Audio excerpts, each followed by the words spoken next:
ونصلي ونسلم على سيدنا ومولانا محمد النبي الكريم الأمين المكين الحنين الرؤوف الرحيم. أما بعد فأعوذ بالله من الشيطان الرجيم. بسم الله الرحمن الرحيم. لا تقنطوا من رحمة الله. صدق الله مولانا العظيم. إن الله وملائكته يصلون على النبي يا أيها الذين آمنوا صلوا عليه وسلموا تسليما. اللهم صل على سيدنا ومولانا محمد النبي الأمي وعلى آلہ وسلم تسلیما. اللہ جل مجدہ کے فضل و کرم اور کریم آقا صلی اللہ علیہ وآلہ وسلم کے نالہ پاک کے تصدق سے بحمدہ تعالی جمعۃ المبارک اس عظیم بابرکت دن ہم اللہ رب العزت کے حضور اس کے گھر میں اس کا اور اس کے پیارے حبیب صلی اللہ علیہ وآلہ وسلم کا ذکر کرنے کے لیے موجود ہیں.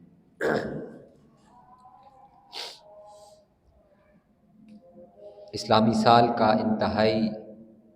فضیلتوں، عظمتوں اور برکتوں والا مہینہ شعبان المعظم و جاری و ساری ہے، اور اگلے جمعۃ المبارک تک جب ہم دوبارہ یہاں پر جمع ہوں گے، اکٹھے ہوں گے، تو اس ماہ مبارکہ کے اندر ایک بڑی ہی عظیم شب جسے شب براءت کہتے ہیں،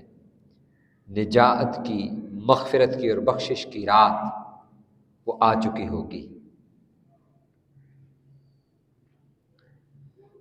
تو آج کی اس نشست کے اندر ہم شعبان کی فضیلت اور اہمیت کیا ہے اس حوالے سے، اور پھر شب برات کی کیا اہمیت اور فضیلت ہے اس حوالے سے چند چیزیں آپ کے گوش گزار کریں. جو آیت مبارکہ میں نے آپ کے سامنے تلاوت کی، اللہ رب العزت نے فرمایا لا تقنطوا من رحمت اللہ، میری رحمت سے نا امید نہ ہو، اللہ کی رحمت سے نا امید نہ ہو. بندہ مؤمن کو، یعنی جو اللہ رب العزت کی ذات پر ایمان رکھتا ہے اور اللہ کی وحدانیت، اس کی توحید پر ایمان رکھتا ہے،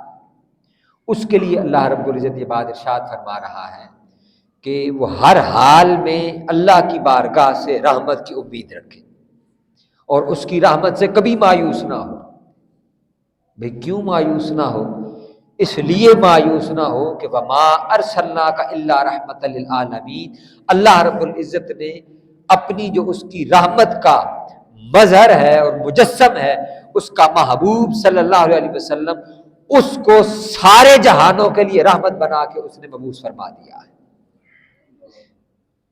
تو آقا علیہ السلام کی آمد کے بعد، حضور کی موجودگی کے بعد، اللہ رب العزت فرما رہا ہے کہ اب جب تم میرے محبوب کو دیکھو اور تم میرے محبوب پر ایمان رکھتے ہو، تو میرے محبوب پر ایمان رکھنے کا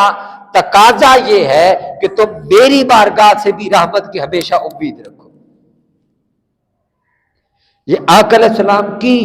شان رحمت للعالمین کا حصہ ہے جو اللہ رب العزت نے آقا علیہ السلام کی امت کو عطا فرمایا ہے، اور اس کے صدقے سے پھر کبھی شب برات عطا کی، کبھی رمضان کا مہینہ عطا کیا. یہ مختلف راتیں، مختلف مہینے، مختلف دن یہ عطا اس لیے کیے کہ اللہ رب العزت بہر طور یہ چاہتا ہے کہ اپنے محبوب کی امت کے گناہگاروں کی بخشش فرما دی جائے. کبھی وہ فرماتا ہے وَمَا كَانَ اللَّهُ لِيُعَذِّبَهُمْ وَأَنْتَ فِيهِمْ، اللہ رب العزت کی یہ شان نہیں ہے کہ محبوب، گو کہ یہ مشرک تقاضا کرتے ہیں کہ اپنے رب سے، وہ جس کو آپ کہتے ہیں اور اس کا ڈر سناتے ہیں ہمیں کہ اس نے پچھلی امتوں پر عذاب نازل کیے، وہ ساری کی ساری امتیں صفحہ ہستی سے مٹ گئی، تو آپ اس سے یہ دعا کیوں نہیں کرتے کہ وہ ہم پر بھی عذاب نازل کر دے؟ ابھی جب وہ یہ دعویٰ کر رہے تھے اور آقا علیہ السلام کی بارگاہ کے اندر یہ چیلنج کر رہے تھے، اللہ رب العزت نے آیت نازل فرمائی کہ محبوب ان کو یہ بتا دے کہ اگر آپ ان میں موجود نہ ہوتے تو پھر رب یہ ان کو بتاتا اور دکھاتا کہ تم اللہ کو چیلنج کیسے کرتے ہو۔ اس نے تو ساری کی ساری بستیاں الٹا کر صفحہ ہستی سے ان لوگوں کے نام و نشان ختم کر دیے۔ آج اگر مشرکوں پر بھی عذاب نہیں آتا، گناہگاروں پر بھی عذاب نہیں آتا، ان کی بھی پکڑ نہیں ہوتی، تو اس کی فقط ایک وجہ ہے، اور اس وجہ کا نام اللہ رب العزت کے محبوب یعنی محمد مصطفیٰ صلی اللہ علیہ وسلم ہے۔ تو اللہ رب العزت کی وہ رحمت ہے کیا جو وہ بندوں پر کرتا ہے؟ وہ جو اپنی صفت بتاتا ہے کہ وہ رحمان ہے، وہ رحیم ہے، تو سوال یہ پیدا ہوتا ہے کہ باری تعالیٰ تیری وہ رحمت ہے کیا؟ تو اللہ رب العزت کی اس رحمت کی مجسم شکل کا نام محبوب محمد مصطفیٰ صلی اللہ علیہ وسلم۔ اس لیے اللہ رب العزت نے فرمایا کہ لا تقنطوا من رحمت اللہ، میری رحمت سے کبھی مایوس نہ ہو، کبھی مایوس نہ ہو۔ جب تم مجھ پر، میرے محبوب پر ایمان لاتے ہو، تو پھر میرا محبوب تمہارے لیے راتوں کو جاگتا ہے،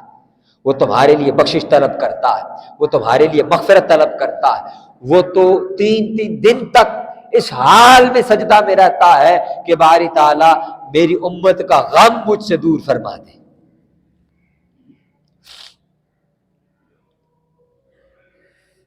اب یہ جو شعبان کا مہینہ ہے، اس کے حوالے سے چند باتیں میں، اور اس مضمون کو پھر آگے ہم شب برات کے ساتھ جوڑیں گے کہ یہ جو لا تقنطوا من رحمت اللہ اور اللہ رب العزت کی رحمت کا اور بخشش کا مفہوم ہے وہ کیا ہے۔ شعبان یوں کہنے کو تو 8واں اسلامی مہینہ ہے، لیکن اس کی اپنی بڑی اہمیت اور فضیلت ہے۔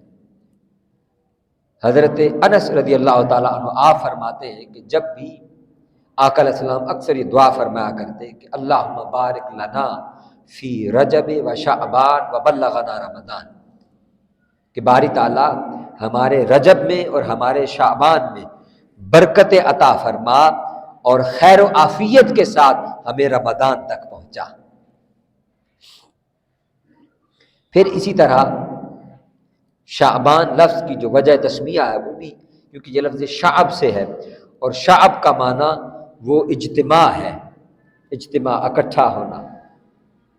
تو اس کو بیان کرتے ہیں اہل لغت کے شعبان اس لیے کہتے ہیں کہ اس میں اللہ رب العزت کی بارگاہ سے خیر اور برکتیں جمع ہو جاتی ہیں، خیر اور برکتیں جمع ہو جاتی ہیں۔ اور حضرت انس رضی اللہ تعالیٰ عنہ فرماتے ہیں کہ شعبان کے مہینہ کے اندر روزے دار کی نیکیاں ان میں شاخوں کی طرح اضافہ ہوتا ہے، جیسے درخت کی شاخیں بڑھتی ہیں تو اس مہینہ کے اندر گویا روزے رکھنے والوں کی نیکیاں بڑھتی ہیں۔ اور آقا علیہ السلام کے بارے میں معروف ہے، سیدہ عائشہ صدیقہ رضی اللہ تعالیٰ عنہا فرماتی ہیں کہ آقا علیہ السلام اس ماہ مبارکہ کے اندر شعبان میں رمضان کے علاوہ سب سے زیادہ روزے رکھا کرتے تھے، سب سے زیادہ روزے رکھا کرتے تھے۔ آئیے اب ایک تطبیق آپ کو عرض کرتا ہوں۔ شعبان کے مہینے کی فضیلتیں اور اہمیتیں بڑی ہیں، یعنی اس میں شب برات بھی ہے، اس میں آقا علیہ السلام نے روزے بھی رکھے اور اس کو خیر و برکت کا مہینہ بھی قرار دیا ہے۔ لیکن ایک حدیث مبارکہ میں آقا علیہ السلام نے ارشاد فرمایا الشعبان شہری، شعبان میرا مہینہ ہے۔ اور آقا علیہ السلام کثرت سے روزے کیوں رکھتے، اس کی بھی کوئی تطبیق اور جوڑ ڈھونڈتے ہیں کہ وہ کیا ہے۔ بڑی ہی خوبصورت تطبیق ہے اس میں۔ ایک حدیث مبارکہ میں اور عرض کر دوں، آقا علیہ السلام سے پوچھا گیا سئل عن صیام یوم الاثنین، آقا علیہ السلام کی بارگاہ کے اندر سوال کیا گیا کہ یا رسول اللہ صلی اللہ علیہ وسلم، ہم نے دیکھا ہے کہ آپ بڑی باقاعدگی کے ساتھ پیر کے دن کا روزہ رکھتے ہیں، آپ بڑی باقاعدگی کے ساتھ پیر کے دن کا روزہ رکھتے ہیں، تو اس کی کیا وجہ ہے؟ تو آقا علیہ السلام نے ارشاد فرمایا پیر کے دن کا روزہ میں اس لیے رکھتا ہوں کہ یہ وہ دن ہے کہ یوم ولدت، اسی دن میں پیدا ہوا، یہ آقا علیہ السلام کی ولادت مبارکہ کا دن ہے۔ تو آقا علیہ السلام اپنی ولادت کی خوشی کے اندر خود روزہ رکھا کرتے تھے۔ پھر آقا علیہ السلام نے ارشاد فرمایا اسی دن میں مبعوث کیا گیا، مجھ پر وحی نازل ہوئی، اور اسی دن مجھ پر قرآن نازل کیا گیا۔ یہ تین برکتیں جمع ہے پیر کے دن کے اندر، اس لیے میں پیر کے دن کا روزہ رکھتا ہوں۔ ادھر آقا علیہ السلام فرماتے ہیں شعبان و شہری، شعبان میرا مہینہ ہے، اور اس کو اپنا مہینہ کہنے کے ساتھ دوسری طرف آقا علیہ السلام اس ماہ مبارکہ کے اندر کثرت سے روزے بھی رکھتے ہیں۔ تو آئیے ڈھونڈتے ہیں کہ وجہ کیا ہے کہ آقا علیہ السلام نے اس کو اپنا مہینہ قرار دیا ہے۔ جب ہم اسلامی تاریخ کو ڈھونڈتے ہیں، اس کے اندر کھنگال کر دیکھتے ہیں، تو پتہ یہ چلتا ہے کہ آقا علیہ السلام کے صاحبزادوں، حضور کے اہل بیت اطہار، آقا علیہ السلام کے نواسے، حضور جن کو اپنا ریحان اور خوشبو فرمایا کرتے، اپنا پھول فرمایا کرتے تھے، آقا علیہ السلام کے صاحبزادوں میں سے اکثر کی ولادت شعبان کے مہینہ کے اندر ہے۔ اس لیے گویا یوں لگتا ہے کہ آقا علیہ السلام تو اپنی نگاہ نبوت سے دیکھ رہے ہیں کہ میرے جو اولاد ہے، یہ جو میری اولاد ہے، کیوں اس کی یکم آتی ہے، یکم شعبان المعظم، تو یکم شعبان المعظم کو ولادت ہے سیدہ زینب کبریٰ سلام اللہ علیہا، سیدہ کائنات اور حضور مولا کائنات کی سب سے بڑی صاحبزادی کا نام، ان کا یوم ولادت ہے۔ پھر 3 یا 5 شعبان وہ آقا علیہ السلام کے صبت رسول صلی اللہ علیہ وسلم، آقا علیہ السلام کے پھول، آقا علیہ السلام کے جگر گوشہ، آقا علیہ السلام کی خوشی، آقا علیہ السلام کی راحت، آقا علیہ السلام کی آنکھوں کا چین، یعنی امام علی مقام امام حسین علیہ السلام کا یوم ولادت۔ تو ادھر حضور فرما رہے ہیں حسین منی وانا من الحسین، حسین مجھ سے ہے اور میں حسین سے ہوں۔ تو حسین کی ولادت جس ماہ مبارکہ کے اندر ہے، اس کو بھی اسی نسبت سے حضور فرما رہے ہیں شعبان و شہری، یہ شعبان میرا مہینہ ہے۔ پھر اسی طرح اس کی 5 شعبان کو حضور مولا کائنات کے بڑے ہی بہادر اور شجاع اور وفاؤں کا پیکر شہنشاہ وفا ابو الفضل ابو القاسم سکائے اہل بیت مولا غازی عباس علمبردار علیہ السلام، آپ کا یوم ولادت ہے۔ پھر اسی ماہ مبارکہ کے اندر وہ عظیم ہستی اور شخصیت کہ جن کا لقب ان کی ولادت سے کئی سال پہلے آقا علیہ السلام کی بارگاہ سے انہیں نصیب ہوا ہے، سید الساجدین، زین العابدین، سید سجاد امام علی علیہ السلام، علی بن حسین علیہ السلام، جن کو امام زین العابدین کہا جاتا ہے۔ حضرت جابر رضی اللہ تعالی عنہ سے روایت ہے، وہ فرماتے ہیں کہ آقا علیہ السلام نے مجھے فرمایا کہ اے جابر، آپ کا وصال اور وفات تب تک نہیں ہوگی جب تک کہ آپ میرے اس بیٹے حسین کا ایک بیٹا ہوگا کہ قیامت کے دن عرش کی پہنائیوں میں سے ایک ندا دینے والا ندا دے گا کہ سید الساجدین کہاں ہیں، وہ کھڑے ہو جائے۔ تو میرا وہ بیٹا جو سید الساجدین، جس کو قیامت کے دن پکارا جائے گا، اس کا بیٹا ہوگا جس کا نام میرے نام پر ہوگا، اس کا نام محمد باقر، جن کو ہم کہتے ہیں۔ فرمایا کہ اے جابر، جب تمہاری ملاقات اس میرے ہم نام میرے بیٹے کے ساتھ ہو تو تم نے انہیں میرا سلام کہنا ہے۔ جب تمہاری ملاقات ان کے ساتھ ہو جائے گی، اس کے بعد تمہاری زندگی مختصر رہ جائے گی اور پھر تم اس دنیا سے رخصت ہو جاؤ۔ تو حضرت جابر رضی اللہ تعالیٰ عنہ فرماتے ہیں کہ ایک روز امام زین العابدین علی بن حسین علیہ السلام آپ میرے پاس آئے، تو آپ کے پاس ایک ننھے شہزادے تھے، 4 سال کا بچہ تھا۔ تو امام زین العابدین نے امام باقر علیہ السلام سے کہا کہ آپ چچا جان کو سلام کیجئے۔ جب وہ آگے بڑھے تو حضرت جابر رضی اللہ تعالیٰ عنہ بہت اپنے آخری ایام کے اندر تھے، بڑے عمر رسیدہ ہو چکے تھے، تو وہ اپنے بستر مرگ اور بستر وصال پر موجود تھے، تو انہوں نے پوچھا کہ یہ بچہ کون ہے؟ انہوں نے کہا یہ مجھ علی بن حسین کا بیٹا محمد ہے۔ تو اس وقت آپ نے یہ روایت سنائی اور آپ نے فرمایا کہ مبارک ہو آپ کو آپ کے نانا جان نے سلام بھیجا ہے۔ یہ حضرت امام باقر کی بھی شان ہے، اور امام زین العابدین جن کا میں نے عرض کیا، پھر انہوں نے یہ پوری روایت سنائی کہ آقا علیہ السلام نے مجھے فرمایا تھا کہ قیامت کے دن عرش کی پہنائیوں میں سے ندا دینے والا ندا دے گا کہ سید الساجدین کہاں ہے؟ تو گویا امام زین العابدین کو زین العابدین کا لقب اور سید الساجدین کا لقب آقا علیہ السلام کی بارگاہ سے نصیب ہوا ہے۔ یہ ہستیاں آقا علیہ السلام کی اہل بیت اطہار، ان کو معمولی نہ سمجھیں اور ان کو کسی ایک فرقہ یا گروہ یا ایک کمیونٹی کے کھاتے میں نہ ڈالیں کہ ان کا تعلق شاید ان کے ساتھ ہے، نہیں، ان کا تعلق براہ راست آقا علیہ السلام کی ذات کے ساتھ ہے۔ آقا علیہ السلام ان سے پیار کرتے ہیں۔ پھر اسی طرح آقا علیہ السلام کے ایک اور شہزادے اور صاحبزادے بڑے ہی خوبصورت، بہت ہی خوبصورت، کربلا کے دن جب یہ میدان کے اندر آئے، نوجوان تھے، تو مخالفین بھی دیکھ کر حیران تھے، اور وہ بھی کہتے کہ یہ نوجوان، اس کا چہرہ دیکھ کر ایسے لگتا ہے کہ جیسے پورا 14ویں کا چاند ہو۔ شہزادہ قاسم بن حسن بن علی بن ابی طالب علیہ السلام، حضرت امام حسن علیہ السلام کے بیٹے شہزادہ قاسم، ان کا یوم ولادت اسی ماہ مبارکہ شعبان کے اندر ہے۔ اور پھر وہ عظیم ہستی کہ جب کربلا کے دن وہ میدان میں آئے تو اپنے تو ان کو جانتے ہی اسی نسبت کے ساتھ تھے، مخالفین بھی دیکھ کر کہنے لگے کہ یوں لگتا ہے کہ خود مصطفیٰ آ گئے ہیں۔ شہزادہ علی اکبر علی بن حسین بن علی بن ابی طالب علیہ السلام، آقا علیہ السلام کے ایک اور شہزادے اور نواسے، ان کا یوم ولادت بھی اسی ماہ مبارکہ شعبان کے اندر ہے۔ اور پھر امام موسیٰ کاظم علیہ السلام، بہت جلیل القدر امام،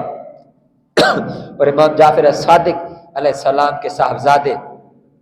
آپ کا یوم ولادت بھی اسی ماہ مبارکہ کے اندر ہے۔ تو اب جب اتنے ائمہ اہل بیت کی ولادت اس ماہ کے اندر ہے، اب سمجھ میں آتی ہے کہ آقا علیہ السلام نے کیوں فرمایا کہ شعبان و شہری، شعبان میرا مہینہ ہے۔ کیوں کہ یہ آقا علیہ السلام کے شہزادوں کا مہینہ، یہ حضور کی خوشیوں کا مہینہ، یہ وہ مہینہ ہے کہ جس کے بارے میں بزرگ اولیاء فرماتے ہیں، بڑے لوگ فرماتے ہیں کہ اس مہینے کے اندر گویا آقا علیہ السلام کی فیملی کو بہت ساری خوشیاں ملی ہیں، اور خوشیوں کا بنانے کا طریقہ یہ ہے آقا علیہ السلام کی ذات مبارکہ کا کہ حضور اپنے ولادت کے دن بھی روزہ رکھا کرتے تھے، تو شعبان میں بھی کثرت کے ساتھ روزے رکھنے کی وجہ یہ سمجھ میں آئی کہ آقا علیہ السلام کی اہل بیت اطہار کہ اکثر شہزادوں کی ولادت اس ماہ کے اندر ہے، تو گویا حضور ان کی ولادت سے پہلے ان کی خوشی سیلیبریٹ کر کے روزہ رکھا کرتے تھے۔ اور جو اگلی بات ہے اس کو بھی ہم اسی کے ساتھ کو ریلیٹ کرتے ہیں، اور وہ کیا ہے کہ آقا علیہ السلام کو کیونکہ اپنی اہل بیت کی خوشی ہے، تو لگتا یوں ہے کہ اسی خوشی میں اللہ رب العزت کی بارگاہ سے وہ ایک شب جسے ہم شب برات کہتے ہیں، جو بخشش اور مغفرت کی رات ہے، آقا علیہ السلام کی اہل بیت اطہار کی خوشی میں بھی گویا وہ رات بھی اسی ماہ مبارکہ کے اندر رکھ دی گئی کہ اللہ رب العزت اپنے محبوب کے اہل بیت کے صدقے سے اپنی امت کو بھی بخشش عطا فرما، مغفرت عطا فرما۔ دوستان مکرم، یہ بات عجیب نہیں ہے، یہ آقا علیہ السلام کی بارگاہ کی نسبت کی بات ہے، حضور کی بارگاہ کے فیض کی بات ہے، آقا علیہ السلام کی بارگاہ کے تعلق کی بات ہے۔ ہر وہ شے جس کا تعلق آقا علیہ السلام کی بارگاہ سے جتنا قریب ہوگا وہ اتنی ہی عظیم ہوگی۔ صحابہ کرام رضوان مجمعین وہ آقا علیہ السلام کے منہ مبارک اپنی ٹوپیوں میں سی کر کے رکھا کرتے تھے۔ کسی کے پاس آقا علیہ السلام کا رومال ہے، وہ وصیتیں کر رہا ہے کہ میری قبر کے اندر یہ رومال رکھ دینا۔ کسی کے پاس بال ہیں تو وہ وصیت اور نصیحت کر رہا ہے کہ یہ منہ مبارک میرے کفن میں رکھ دینا، یہ میری بخشش کا وسیلہ اور سبب بنے گی۔ کسی کے پاس کوئی نشانی آقا علیہ السلام کی بارگاہ کی ہے، کسی کے پاس کرتا ہے، کسی کے پاس چادر مبارک ہے، ہر ایک یہ وصیت اور نصیحت کر رہا ہے کہ میری بخشش کے لیے آقا علیہ السلام کی یہ نسبت مجھے کام آئے گی، اس لیے میرے کفن کے اندر، میری قبر کے اندر آقا علیہ السلام کی نسبت کی یہ چیزیں رکھ دینا۔ تو گویا آقا علیہ السلام کا جو اپنا خون مبارک ہے، جس کو حضور فرماتے ہیں فاطمہ بضعۃ منی، فاطمہ میری جان کا ٹکڑا ہے، اور اپنے شہزادوں کے بارے میں حضور فرمائے کہ حسین منی وانا من الحسین، حسین مجھ سے ہے، میں حسین سے ہوں۔ تو یہ جو آقا علیہ السلام کے شہزادے جو براہ راست آقا علیہ السلام کا خون ہے، ان کی برکت اور عظمت کیا ہوگی کہ ان کے ساتھ تعلق رکھیں، ان کی خوشی میں خوش ہوں، تو اللہ رب العزت اپنی بارگاہ سے ہمیں بخشش اور مغفرت عطا کرتا ہے۔ یہ اسی نسبت کا فیض ہے کہ ہمیں شب برات عطا کی گئی ہے، جو نصف شعبان کی رات ہے۔ اب احادیث میں اس کی طرف لے کر کے جا رہا ہوں، یہ آقا علیہ السلام کی رحمت ہے، رحمت ہے کہ کافر اور مشرک تقاضا کرتے ہیں کہ ہم پر عذاب نازل ہو، تو اللہ رب العزت فرماتا ہے کہ وَمَا كَانَ اللَّهُ لِيُعَذِّبَهُمْ وَأَنْتَ فِيهِمْ، میرا محبوب جو رحمت للعالمینی کی شان کا حامل ہے، وہ جب تمہارے اندر موجود ہے تو میں تمہیں کبھی عذاب نہیں دوں گا۔ اس لیے فرمایا کہ جب میرا محبوب تم میں ہے اور تم اس پر ایمان لے کر آئے اور اس کے واسطے اور وسیلے سے مجھ باری تعالیٰ کی توحید پر ایمان لے کر کے آئے ہو، تو پھر جان لو لا تقنطوا من رحمت اللہ، پھر میری رحمت سے بھی کبھی مایوس نہ ہو۔ پھر آقا علیہ السلام کی بارگاہ کا فیض اور آقا علیہ السلام کی شان رحمت للعالمینی کا فیض اللہ رب العزت عطا فرماتا ہے کہ اپنی امت کی بے حساب بخشش فرماتا ہے۔ اور کیسے؟ فرمایا کہ 15ویں شب، یعنی جب 14 شعبان ہوتی ہے دن، اور جو 15ویں شب ہے اس شعبان کے مہینہ کی، تو اللہ رب العزت وہ آسمان دنیا پر جلوہ افروز ہوتا اپنی شان کے لائق۔ اس روز ندا دینے والا ندا دیتا اور فرماتا ہے کہ ہے کوئی جو اللہ کی بارگاہ سے سوال کرے اس کو عطا کیا جائے گا، ہے کوئی اس سے مغفرت طلب کرنے والا، اللہ رب العزت اس کو مغفرت عطا کرے گا۔ فرمایا کہ اللہ رب العزت اس ایک رات کے اندر قبیلہ بنو کلب، یہ قبیلہ تھا جو بڑی بے شمار جانور اور بکریاں پالتے تھے، تو فرمایا کہ ان کی جتنی بکریوں کی کثرت ہے، قبیلہ بنو کلب کی بکریوں کے بالوں کے برابر لوگوں کی مغفرت اللہ رب العزت اس ایک رات میں فرماتا ہے۔ یہ ہے لا تقنطوا من رحمت اللہ، کہ اللہ کی رحمت سے مایوس نہ ہو۔ اس لیے قرآن مجید میں اللہ رب العزت بار بار فرماتا ہے اجیب دعوت الداعی اذا دعان، جب مجھے کوئی پکارنے والا پکارتا ہے تو میں اس کی پکار کا جواب دیتا ہوں۔ اور وَإِذَا سَأَلَكَ عِبَادِي عَنِّي فَإِنِّي قَرِيبٌ، میرے محبوب تجھ سے آ کر یہ میرے بندے سوال کرتے ہیں کہ ہم اللہ کو کب پکاریں، وہ ہماری پکار کب سنے گا، تو محبوب ان کو بتا کہ وہ تم سے تو تمہاری شاہ رگ سے بھی زیادہ قریب ہے، نحن اقرب الیہ من حبل الورید، ہم تو تمہاری شاہ رگ سے بھی زیادہ تمہارے قریب ہیں، ہم تو مائل بکرم ہیں، کوئی سائل ہی نہیں، تم ہم سے مانگو تو صحیح۔ یہ جو اس کی دو صفات ہے رحمان اور رحیم، اب آئیے میں ان کا معنی عرض کر کے اور اس بات کو اپنی کو ختم کرتا ہوں، یہ شب برات کے ساتھ اس کو متعلق کر کے۔ ہم اللہ رب العزت کی بارگاہ سے اس سے سوال ہی نہیں کرتے، اس سے مانگتے ہی نہیں ہیں۔ رحمان کا لفظ بھی رحم سے نکلا ہے، یعنی رحمت عطا کرنے والا، رحیم کا لفظ بھی رحم سے نکلا ہے، معنی رحمت عطا کرنے والا ہے۔ اور رحمت میں نے بتائی کہ اس کی رحمت ہے کیا، اس کی رحمت کا نام ذات محمد مصطفیٰ صلی اللہ علیہ وسلم۔ لیکن وہ رحمت کیسے کرتا ہے اور کتنی کرتا ہے؟ رحمان کا ایک معنی یہ ہے، اس میں مبالغہ ہے عربی لغت کے اعتبار سے۔ مبالغہ کہتے ہیں جس کو بات کو بڑھا کر بیان کیا ہے، یعنی نہایت مہربان، بے تحاشا رحم فرمانے والا۔ باری تعالیٰ کتنا رحم فرماتا ہے؟ فرمایا کہ وہ بن مانگے عطا کرتا ہے، یہ رحمان کا معنی ہے۔ وہ بن مانگے عطا کرتا ہے۔ اب رحیم بھی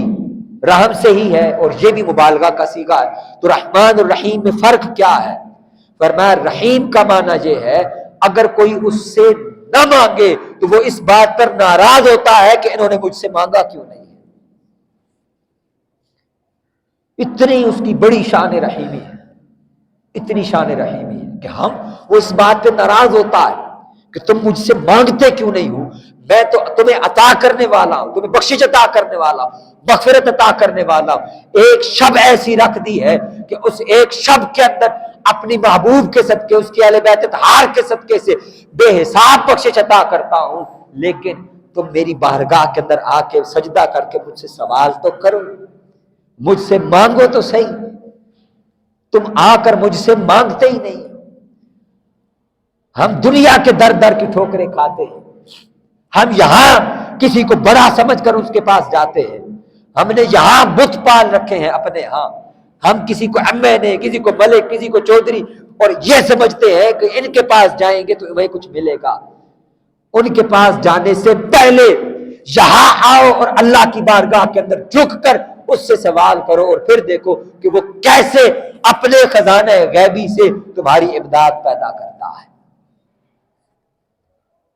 ہماری مشکلات کی وجہ یہ ہے، تنگ دستی کی وجہ یہ ہے کہ ہم نے اس کو بھلا دیا ہے، اس سے مانگنا چھوڑ دیا ہے۔ وَمَنْ أَعْرَضَ عَنْ ذِكْرِي سورہ طٰہٰ کے اندر فَإِنَّ لَهُ مَعِيشَةً ضَنْكًا، جو ہمارے ذکر سے غافل ہو جاتا ہے، ہمیں بھلا دیتا ہے، ہمیں بھول جاتا ہے، وہ بھول جاتا ہے کہ میں نے رب کی بارگاہ میں سجدہ کر کے اس کو راضی کرنا، اس سے مانگنا ہے۔ فَإِنَّ لَهُ مَعِيشَةً ضَنْكًا، جو ہمیں بھول جاتا ہے پھر ہم اس کی معیشت کو تنگ کر دیتے ہیں، پھر وہ لاکھوں کروڑوں بھی کمائے اس میں سے برکت ختم ہو جاتی ہے، اس کو لگتا ہے کہ میری انکم بڑی تھوڑی ہے، کم ہے، میرا گزارا نہیں ہو رہا۔ وجہ یہ ہے کہ ہمارا تعلق اس کی بارگاہ سے کمزور ہو جاتا ہے۔ تو دوستان مکرم، اس ایک رات، اب آخری بات جہاں میں گفتگو کو ختم کرنے جا رہا ہوں، فرمایا کہ قبیلہ بنو کلب کے برابر لوگوں کی مغفرت ہوتی ہے، بے حساب بخشش عطا فرماتا ہے، سوال کرنے والوں کو عطا کیا جاتا ہے، ہر وہ شخص جو اس کی چوکھٹ پر آتا ہے، اس کی بارگاہ میں سوال کرتا ہے، اللہ رب العزت اس کو عطا فرماتا ہے، سوائے چند لوگوں کے۔ یعنی اس رات کوئی بھی محروم نہیں رہتا، لیکن کچھ بد نصیب اور بدبخت ایسے ہیں جو اس رات بھی اللہ کی رحمت سے محروم ہو جاتے ہیں۔ یہ پیغام اور کرکس ہے، بڑی توجہ سے غور سے سنیں کہ وہ کون لوگ ہیں۔ فرمایا ہر شخص کو بخش دیا جاتا ہے سوائے مشرک کے، وہ شخص جو اللہ رب العزت کی ذات کے ساتھ شرک کرتا ہے، اس کی بخشش اور مغفرت نہیں ہوتی آج کی رات۔ پھر کسی کے ساتھ کینہ اور بغض رکھنے والا، اب یاد رکھیے یہ کوئی عمل نہیں ہے کہ آپ نے کوئی ایکٹ کیا ہے فزیکلی کسی کے ساتھ، نہیں، یہ آپ کے دل کے اندر کسی کے بارے میں کچھ کینہ پایا جاتا ہے، بغض پایا جاتا ہے کسی شخص کے بارے میں، اپنے کسی رشتہ دار کے حوالے سے، فرمایا ایسے شخص کی بھی بخشش نہیں ہوتی۔ پھر عادی، زنا کرنے والا اور بدکار مرد اور عورت، ان کی بخشش نہیں ہوتی۔ شراب، عادی شراب پینے والا، اس کی بخشش نہیں ہوتی۔ اور آخری دو چیزیں جو ہمارے ہاں بڑی کثرت سے پائی جاتی ہیں، فرمایا ایک والدین کا نافرمان، اس کی بخشش نہیں ہوتی، اور رشتہ داروں سے قطع تعلقی کرنے والا، اس کی بخشش نہیں ہوتی۔ تو ہم یہ موبائل کے اوپر میسیجز نہ کریں اور سوشل میڈیا پر سٹیٹس نہ لگائیں، دوستوں کو فون کرتے ہیں، میسج کرتے ہیں، ایک رسم پوری کرتے ہیں، نہیں۔ 14 شعبان آنے سے پہلے، جو غالباً اب اگلی جمعرات کو یا بدھ کو آئے گی،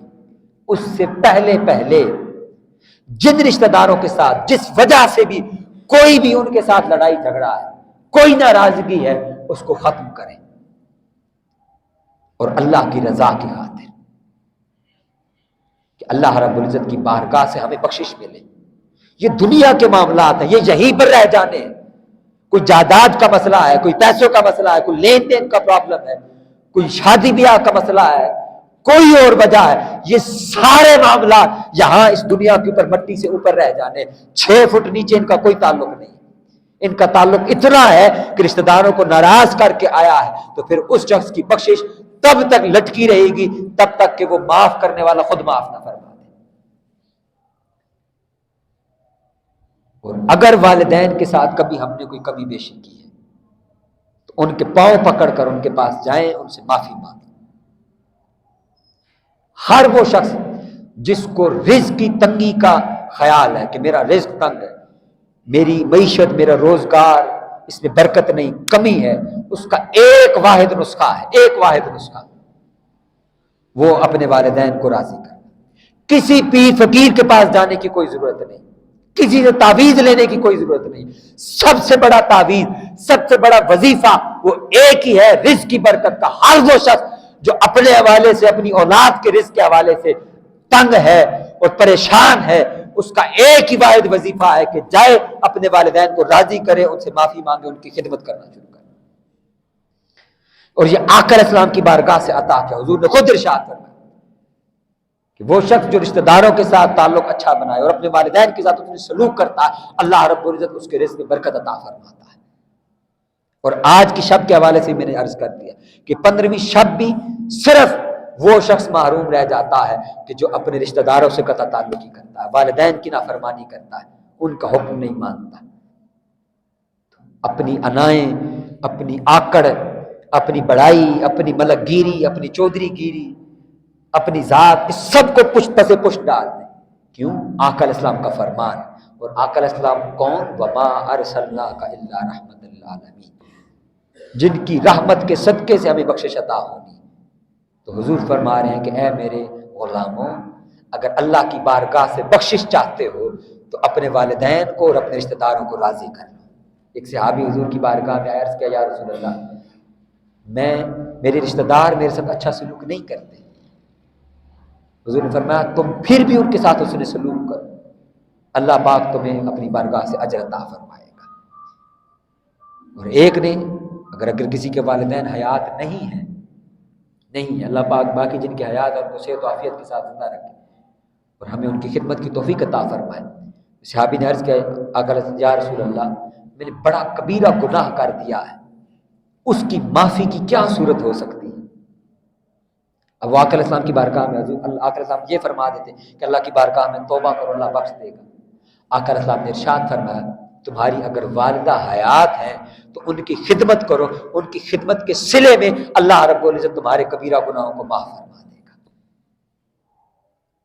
انہوں نے عرض کیا، یا رسول اللہ، میری والدہ فوت ہو چکی ہیں، میں اس سعادت سے محروم ہوں۔ آقا علیہ السلام نے ارشاد فرمایا پھر تمہاری خالہ زندہ ہے؟ انہوں نے عرض کیا، یا رسول اللہ، ہاں میری خالہ زندہ ہے۔ حضور نے فرمایا الخالۃ بمنزلۃ الام، وہ خالہ تمہاری ماں کی برابر ہے، تو جا کر خالہ کی خدمت کرو، اللہ رب العزت تمہیں وہی اجر عطا فرمائے گا اور تمہارے کبیرہ گناہوں پر تمہیں اسی طرح معافی عطا فرما دے گا۔ اس کی رحمت سے کبھی مایوس نہ، اس کے حضور سجدہ ریز ہو کر اس کی بارگاہ کے اندر سوال دراز کرے، وہ بے حساب عطا فرمانے والا، اس کو کوئی کمی نہیں ہے۔ اور 14 شعبان کی شب خاص طور پر اللہ کے حضور سجدہ ریز ہونے کا، نوافل ادا کرنے کا، صلاۃ و تسبیح کا، اذکار کا، حضور کی محفل نعت کا اہتمام کریں، اور بے شک اجتماعی طور پر محفل میں یا مسجد میں کریں، یا نہیں بھی اگر پروگرام آپ مسجد میں آئیں، گھروں کے اندر یہ اہتمام کریں اور نوافل کا اہتمام کریں اور اللہ رب العزت کے حضور سجدہ ریز ہوں، اور اسی طرح اپنے احباب رشتہ داروں کے گھر جائیں اور ان کو راضی کریں، ان سے معافی تلافی کریں۔ یہ بھول جائیں کہ انہوں نے زیادتی کی یا ہماری زیادتی تھی، کس کی زیادتی تھی، اس بات کو چھوڑ دیں، ان کو راضی کریں اور اللہ رب العزت کی رضا کی خاطر سب کو اپنی طرف سے معاف کریں۔ اللہ رب العزت اپنی بارگاہ سے ہم سب کو بھی معافی عطا فرمائے گا انشاءاللہ۔ اللہ رب العزت کی بارگاہ میں دعا ہے وہ آقا علیہ السلام کے صدقے سے ہمیں اپنی رضا اور بخشش عطا فرمائے۔ وما علیہ الا البلاغ۔